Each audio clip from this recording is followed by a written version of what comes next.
All right, meet Ryan and Scott. We got a big day planned. Definitely some fishing, but a whole lot of shooting. Lots of cameras on this boat. Come along with us. It is gonna be a blast. Got a pretty stiff west wind, but we're gonna try and overcome that. Wish us luck. All right, I wanted to show Scott and Ryan the marsh. So that's where we're starting. And as you can see, there's a lot of activity in this hole, 9.5 feet deep. You saw my last couple of videos, caught a bunch of speckled trout in these deep holes. This is time of year for that, so let's see if we can find some in here. I'm starting with a limbo slice matrix shad on a 3/8 ounce death grip jig head. As you can see on that crab trap, the tide is definitely coming in at a very good clip. Might be breaking out the Marsh romance. All right. It's getting a little buggy. Yeah.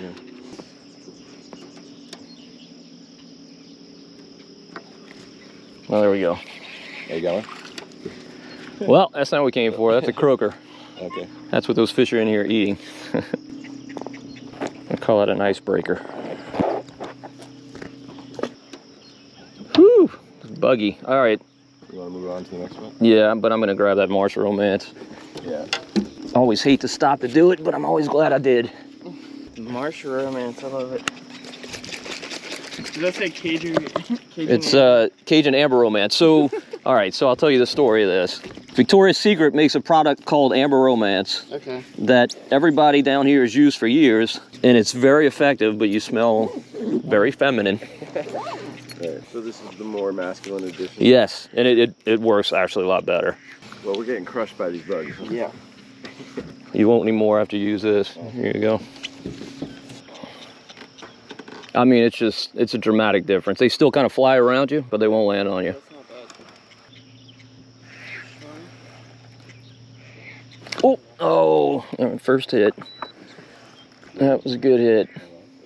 All right, everyone. So we're out here in the marsh. Beautiful morning, despite some bugs. Yeah, it's a little buggy. So we're out here with Marshman Masson. For those of you that aren't familiar, go follow his YouTube channel. Do a lot of fishing here in the bayou, right? Oh, tons, yeah. Yeah. 2 or 3 times a week at least, yeah. So he's showing us his stomping grounds. We're on this beautiful Avid boat, 19XB. It's a 2021, all aluminum boat. And what are we doing right now?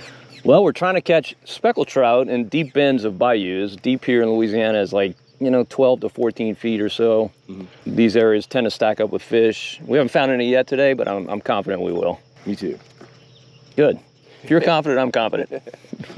We're gonna give this about 5 more minutes, then we'll run into that lake. All right, cool. We should have had a fish by now.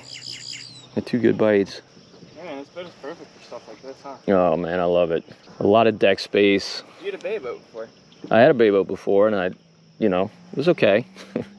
Just no storage, and I fish by myself a lot, so it's a lot of walking back and forth with fighting redfish and stuff. I just so much prefer this.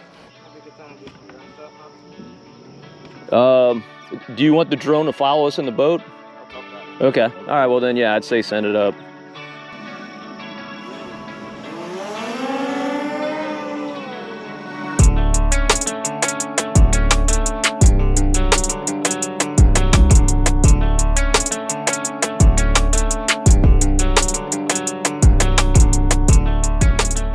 All right, so plan A didn't work. So now we've come into a large lake. It's gonna work the shoreline, throwing this matrix mullet, and trying to catch a redfish or 2. You're actually catching some. Nice shot. Get way too much practice. So flat shorelines like this are okay, but generally it's the anomalies that produce fish, like a point or a cut.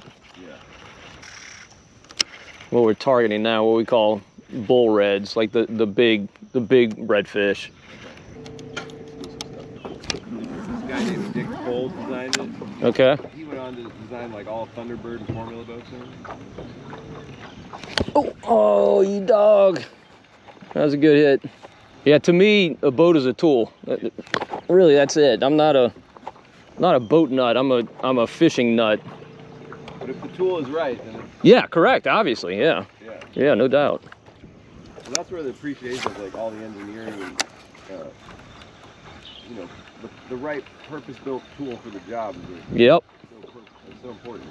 Yeah, I mean you can use a wrench to hammer a nail, but a hammer works a lot better. Yeah, exactly. So you see, if I was by myself and I came upon this, I would be up in there going way back, seeing where it leads to, but there's at least a 50% chance we're gonna get stuck, so I'm not gonna do it with y'all.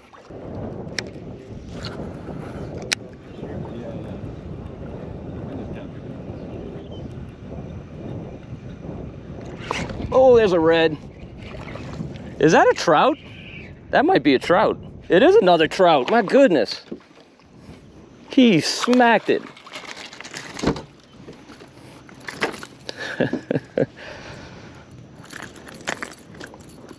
So I made a change, obviously, to one of my favorite baits, gold number 4 freshwater jig spinner, H&H.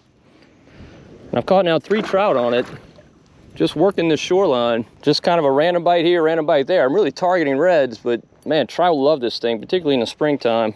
That's like 3 keeper-sized trout in Yeah, a row, right? yeah, yep.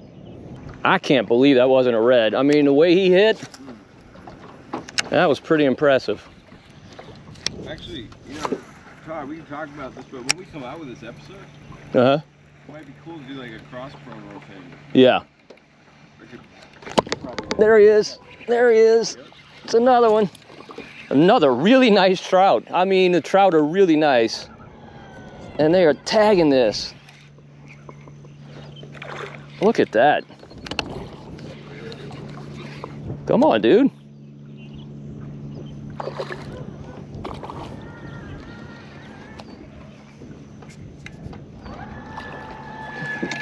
That's a good fish. Yeah.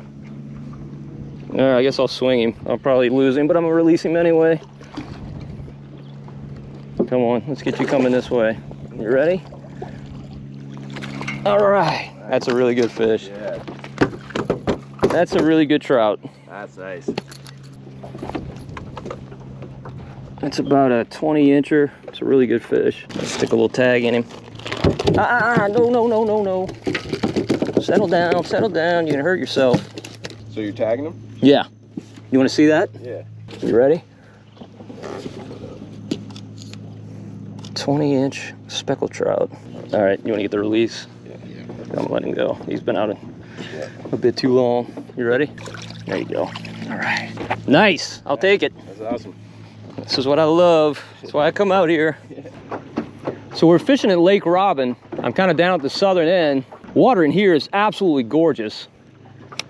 And all I'm doing is working this shoreline, throwing this gold spinner. I've got a team with a matrix shad and shrimp creole color, as well as a 1/4 ounce death grip jig head. And definitely running across schools of fish.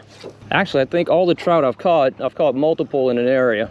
You'll probably come in here with live shrimp under a cork and catch limits, but that's, you know, it's not my thing. I like fishing them this way. And I'm really trying to catch a red for these guys, but not having any success. But I will take trout, you know that. And they're all really beautiful fish. These are fish that any day now will be moving outside. That cool April probably helped those fish to stay inside a bit longer. So I'm definitely finding these fish in the anomalies, on the points, and also these little coves. Really a redfish pattern, but it's holding speckled trout right now, so I'm not gonna complain. You know, typically, if you're targeting trout, you wanna throw away from the shorelines.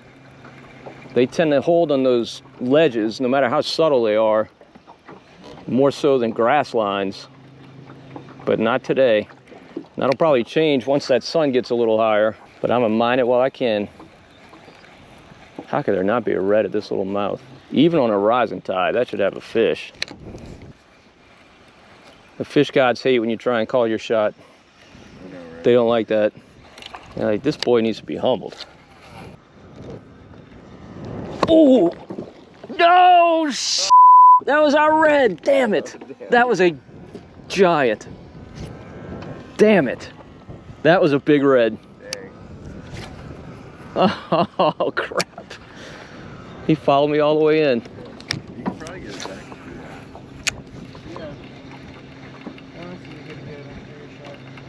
Oh, there's one. That's another trout. I cannot even tell you how hard these fish are hitting this bait. This one's about to get off. He's barely got it. Look how nice these trout are. Just beautiful.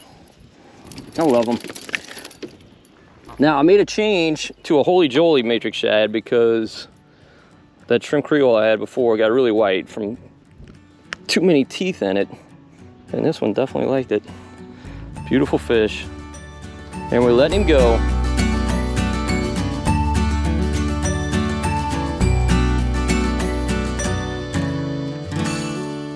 As much as I do this, I still get so excited when a fish hits. If I stop getting excited, I'm gonna do something different. I'll take up golf or something. Yeah.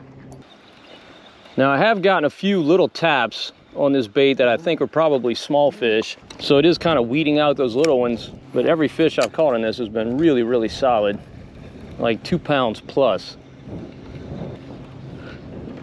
And Ryan and Scott are here today shooting for Ryan's show, which is called what? Stomping Grounds. Stomping Grounds. Yeah, Boat Trader. Yeah, Boat Trader magazine and boats.com and all that good stuff. But where does it air?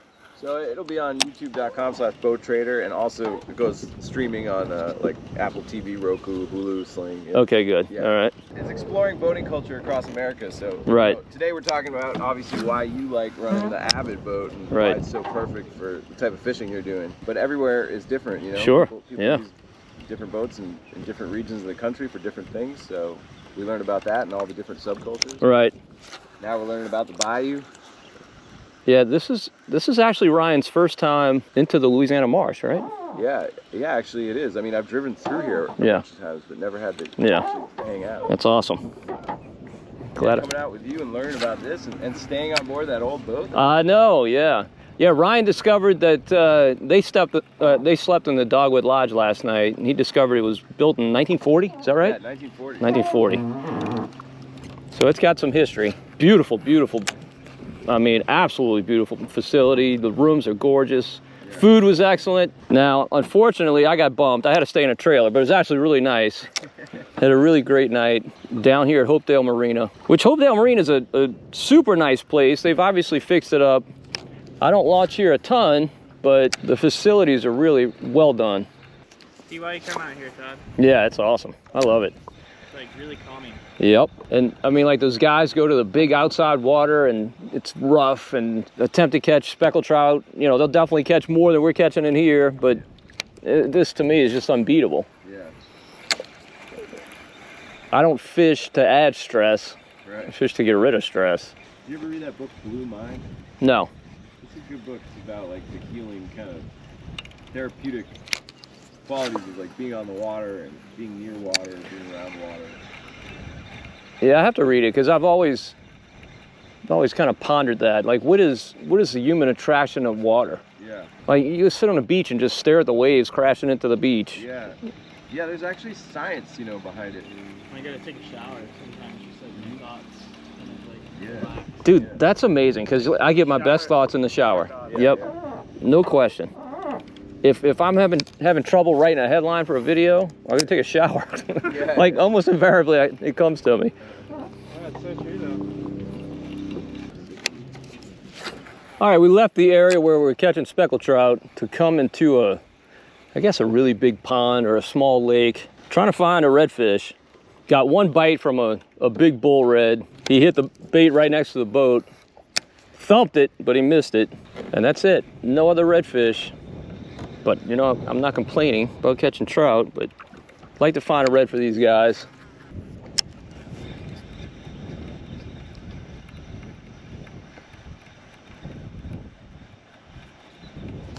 There's one.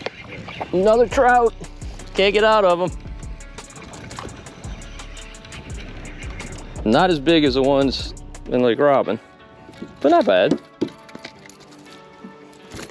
Probably a 13.5 incher. And he was right on that point where he should have been.